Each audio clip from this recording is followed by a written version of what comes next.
Did you know that one official football match lasted more than 3 times longer than a normal game?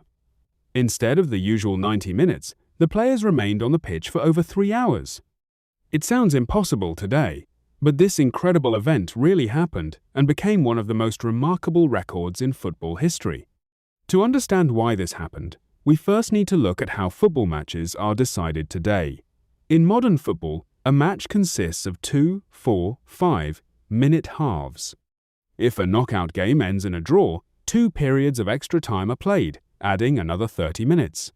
If neither team can score the winning goal, the match goes to a penalty shootout, guaranteeing a winner. However, football wasn't always organized this way. Back in the 1940s, penalty shootouts didn't exist. Tournament organizers had far fewer options when a match remained tied. Sometimes games would be replayed on another day, but before reaching that point, officials often allowed matches to continue much longer than we would ever see today. One of the most famous examples took place on the 18th of March 1946 in England. The match was part of the FA Cup, one of the oldest and most prestigious football competitions in the world. The teams involved were Stockport County and Doncaster Rovers. From the beginning, the match was fiercely contested. Neither side could gain a clear advantage, and when the referee blew the whistle for full time after 90 minutes, the score was still level. Extra time began. Players who were already exhausted from 90 minutes of intense football had to keep going.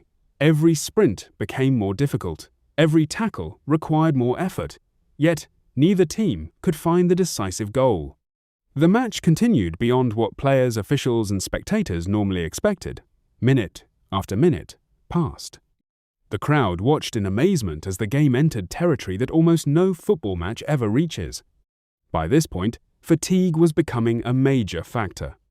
Remember, footballers in 1946 didn't have access to the sports science, nutrition programs, recovery methods, and medical support that professional athletes enjoy today. The players were pushing themselves far beyond normal limits. Still, nobody scored. The match eventually reached an astonishing total of 203 minutes of play. That's more than 3 hours and 20 minutes on the pitch.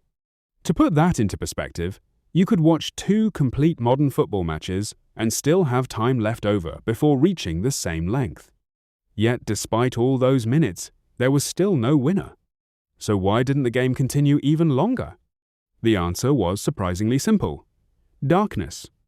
Unlike modern stadiums, many football grounds at the time did not have powerful floodlights. As daylight began to disappear, it became increasingly difficult for players and officials to see clearly. Continuing the match would have been unsafe and impractical. As a result, the referee had no choice but to stop the game. Because neither team had won, the match had to be replayed on another day.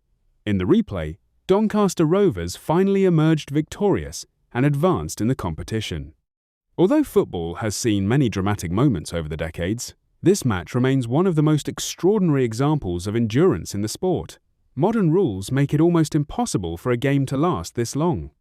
Penalty shootouts ensure that a winner is eventually found, and strict competition regulations prevent matches from continuing indefinitely. Yet the story of Stockport County versus Doncaster Rovers lives on as a fascinating reminder of football's past.